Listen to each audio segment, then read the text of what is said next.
Shalom, damai di hati. Bapak Ibu jemaat yang diberkati Tuhan, saya yakin dan percaya kita masih ada dalam pemeliharaan tangan kasih Tuhan. Amin, puji Tuhan. Oleh karena itu sebelum kita mengawali seluruh aktivitas dan tugas tanggung jawab kita, saat ini kita kembali lagi dalam program Renungan Harian Keluarga edisi Sabtu 12 November 2022 bersama dengan saya Pendeta Yendi Megumi Punggohong. Sebelum kita membaca, merenungkan firman Tuhan, mari kita berdoa. Segala puji syukur kami panjatkan kepadamu Allah yang kami sembah di dalam nama Yesus Kristus. Terima kasih buat penyertaan-Mu di hari ini. Kami boleh lagi ada dalam satu program Renungan Harian Keluarga. Hendak membaca, bahkan juga merenungkan firman-Mu. Untuk itu Tuhan, di saat ini kami persiapkan hati, pikiran kami, bagikan tanah yang subur, sehingga ketika firman-Mu ditabur, boleh bertumbuh berbuah menjadi berkat dalam kehidupan kami, bahkan juga sesama kami. Ampuni setiap kesalahan, ampuni setiap dosa yang kami lakukan melawan kehendak-Mu. Karena kami tahu dosa menjadi penghalang kami dengan Tuhan. Hanya di dalam nama Yesus kami sambut firman-Mu. Amin.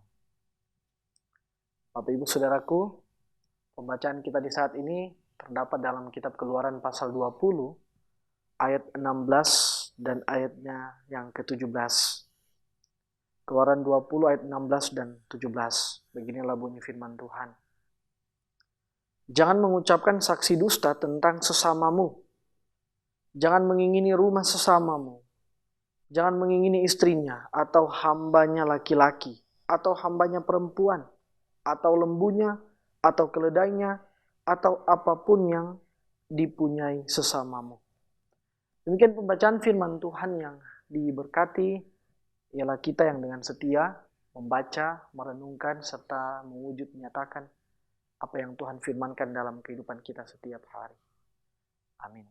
Bapak Ibu Saudaraku, tema perenungan kita di saat ini, hukum Tuhan penuntun hidup orang percaya. Bapak Ibu jemaat yang diberkati Tuhan, kira-kira 2-3 minggu terakhir ini, kita pasti sempat mengikuti persidangan kasus kematian Brigadir Joshua. Dan sangat menarik pernyataan-pernyataan yang disampaikan baik oleh para tersangka maupun saksi-saksi yang ada, pasti ada yang berkata jujur dan ada yang sebaliknya, tidak. Dan ini sulit untuk disimpulkan. Bapak Ibu Saudaraku, hukum ke-9 dalam bacaan kita, ini melindungi nama dan reputasi orang lain.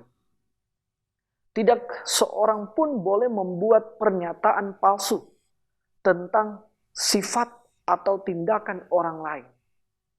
Kita harus berbicara secara benar dan jujur tentang semua orang. Jujur dan tidak berkata fitnah merupakan perilaku yang wajib kita lakukan. Dalam Keluaran pasal 23, Tuhan menghendaki bangsa Israel untuk tidak membenarkan orang yang salah atau menyalahkan orang yang benar. Ingatlah untuk selalu berkata jujur dan memperjuangkan kebenaran.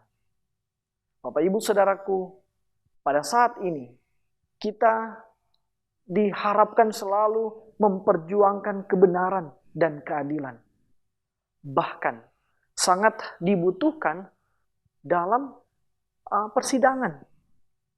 Banyak orang yang sangat sulit untuk berkata jujur. Ia rela berbohong demi mendapatkan keuntungan seperti uang, jabatan, kekuasaan, atau apapun itu.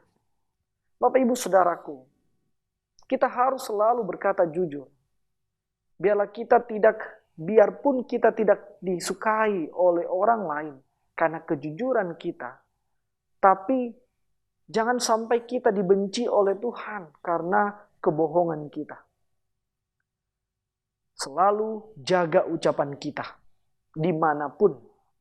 Tidak melebih-lebihkan dan mengurangi perkataan orang lain. Karena bisa menjadi fitnah dan salah paham. Selanjutnya saudaraku, jangan mengingini rumah sesamamu. Jangan mengingini istrinya atau apapun yang menjadi milik sesamamu. Itu Keluaran 20 ayat 17. Perintah yang terakhir ini bersifat batiniah, yaitu berkaitan dengan keinginan pribadi. Saudaraku, kita harus bisa menguasai diri dan menahan hawa nafsu. Karena kita sebagai manusia tidak akan pernah puas dengan apa yang kita miliki saat ini. Jika kita salah, jika kita selalu merasa kekurangan dan selalu ingin yang lebih, kita tidak akan bisa selalu bersyukur. Perintah ini mengajak kita untuk mampu menguasai keinginan, termasuk mengingini hak orang lain. Dapat menyelaraskan tindakan dengan kata hati nurani, karena kejahatan bukan hanya sebuah tindakan, tetapi berasal dari hati. Dapat mengatur keinginan lahiriah dan batinnya. Banyak yang sulit melakukan perintah ini karena keegoisan manusia dan sifat tidak mau kalah lebih besar dibandingkan hati nurani. Hingga akhirnya jatuh dalam dosa. Bapak Ibu Saudaraku, iri hati muncul ketika seseorang tidak menyadari anugerah Tuhan sudah melimpah dalam hidupnya. Ia merasa Tuhan lebih memberkati orang lain daripada dirinya sendiri. Hal ini sama dengan tidak mempercayai janji Tuhan bahwa Ia pasti memberikan sesuatu yang terbaik untuk hidupnya. Allah yang suci dan benar memiliki standar yang suci dan benar.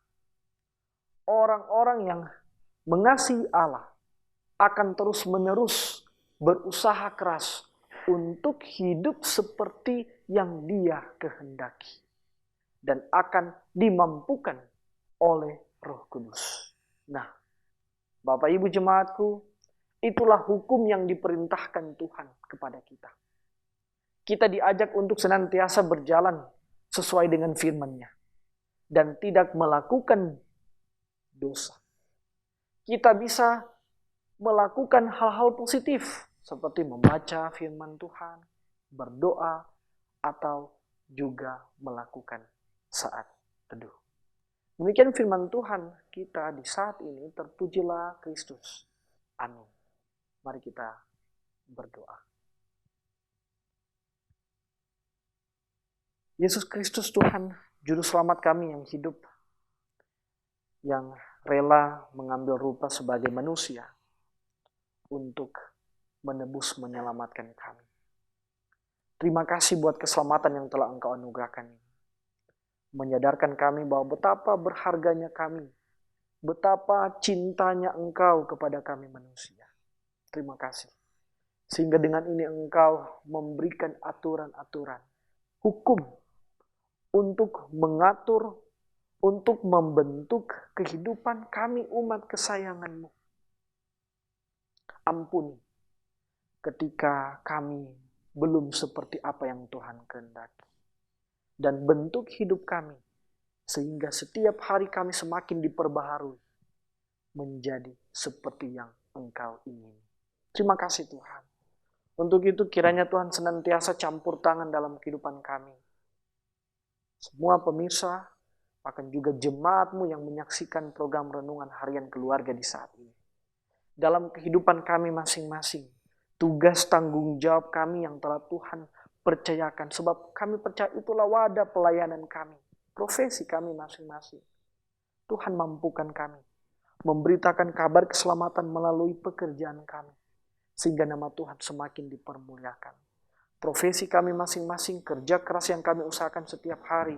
Kiranya Tuhan berkati sehingga kami boleh menikmati hasil di balik perjuangan kerja keras kami setiap hari. Sehingga seluruh kebutuhan keluarga kami dapat terpenuhi. Terima kasih Tuhan. Pribadi lepas pribadi, keluarga lepas keluarga yang ada di Jemaat Gemi Maranatha Pas Selatan. Diberkati Tuhan. Mungkin kami yang saat ini dalam pergumulan, tantangan hidup, masalah antara suami, istri, orang tua dengan anak, masalah ekonomi, apapun pergumulan kami.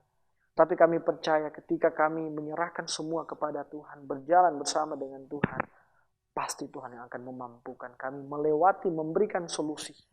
Sehingga kami boleh memetik makna di balik pergumulan yang kami alami.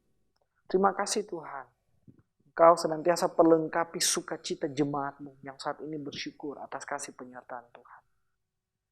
Di mana mereka boleh menikmati usia yang baru, usia pribadi maupun usia perkawinan. Bahkan mereka yang berhasil mencapai kesuksesan dalam pekerjaan maupun dalam studi mereka. Perlengkapi sukacita mereka dengan segala berkat yang telah Tuhan sediakan. Tapi terlebih daripada itu, ajarkan mereka bersyukur hanya kepada Tuhan. Terima kasih banyak Tuhan. Kami mengucap syukur semua karena kebaikan Tuhan. Untuk itu diberkati semua perangkat pelayanan yang ada di Jemaat Gemi Maranatha Pas Selatan. Diaken, Penatua, dari kaum 1 hingga kaum 27. Penatua Bipra diberkati Tuhan. Unit pelayanan kategorial, komisi pelayanan, semua yang terlibat dalam pelayanan. KPPJ, penasehat jemaat, kostor, pegawai gereja, bahkan juga Panji Yosua. Semua yang memberikan diri untuk pelayanan Tuhan, Tuhan yang akan memampukan kami. Di dalamnya juga diberkati Tuhan, majelis, jemaat, badan pekerja yang mengatur organisasi gereja diberkati Tuhan. Dari ketua, kasih pendeta, Ibu Silvana, Tua Idan, Nyonya Kaunang, bahkan juga wakil, sekretaris, bendahara, sampai anggota. Tuhan yang akan memampukan mereka menjalankan tugas tanggung jawab pelayanan ini. Terima kasih banyak Tuhan Yesus. Kami juga menopang dalam doa buat para hamba-Mu, para pelayan-Mu yang Tuhan utus di kehidupan berbangsa dan bernegara. Pemerintah kami, dari tingkat pusat sampai yang ada di kota kami, Kota Tomohon, yang ada di kelurahan kami, Kelurahan Pas Selatan 1, Pas Selatan 2, semua perangkat jajaran pemerintahan. Diberkati Tuhan, mampukan mereka menjalankan tugas pemerintahan ini, sehingga boleh tercapainya kehidupan masyarakat yang adil, makmur, dan sejahtera. Terima kasih banyak Tuhan Yesus. Bapa kami yang di surga, semua kehidupan kami serahkan ke dalam tangan pengasihan Tuhan. Hari-hari hidup kami di sepanjang hari ini, besok dan seterusnya, kami pasrahkan kepadamu. Begitu juga Tuhan, melalui program renungan harian keluarga ini, kiranya boleh memberkati semua pemirsa yang menyaksikan. Untuk itu, Tuhan selalu anugerahkan sehat kuat bagi tim multimedia Gemi Maranatha Pas Selatan. Dengan setia mempersiapkan, bahkan juga menayangkan program renungan harian keluarga, bahkan juga semua renungan-renungan yang ada di channel YouTube Gemi Maranatha Pas Selatan. Diberkati semua tim yang terlibat. Kiranya kami boleh bekerja sama untuk memberitakan firman demi hormat kemuliaan nama Tuhan. Terima kasih banyak Tuhan Yesus. Ini yang menjadi doa, permohonan, ungkapan syukur kami. Dan kami bawa hanya di dalam nama Yesus Kristus, satu-satunya Tuhan dan Juru Selamat kami yang hidup kami berdoa. Amin. Bapak Ibu Saudara, jemaat, kekasih-kekasih Tuhan, saya mengamini kita semua yang boleh mengikuti program renungan harian keluarga di saat ini pasti diberkati. Puji Tuhan. Selamat melanjutkan pelayanan dalam tugas dan tanggung jawab yang telah Tuhan percayakan kepada kita. untuk menjadi alat kesaksiannya di tengah-tengah keluarga, jemaat, dan masyarakat. Mari kita like, komen, dan ikut terus channel YouTube Gemi Maranatha Paselatan yang menyiarkan program-program pelayanan yang tentunya dapat menjadi berkat dalam kehidupan kita dan sesama kita. Tuhan Yesus memberkati. Shalom, Soli Deo Gloria.